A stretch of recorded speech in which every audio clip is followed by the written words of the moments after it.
Hello friends, myself Ankit Agarwal. Welcome to our YouTube channel Techno Knowledge Skills. Today I am starting with the first topic, Introduction to Python in the series of learning Python. What is Python?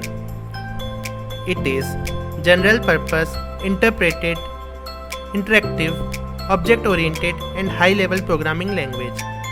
It is simple and easy to learn and provides lots of high level data structures. History of Python. Python was created by Guido van Rossum, who is a Dutch programmer during 1985 to 1990.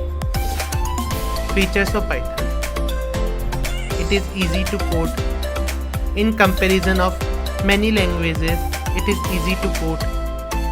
It is free and open source. You can download it freely and use it. It is object-oriented language like C++, Java.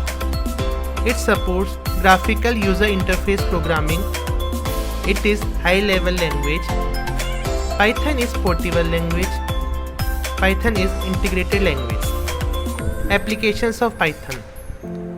It is used in designing web applications, in software development, in desktop GUI applications, in scientific and numeric applications, in console-based applications, and many more.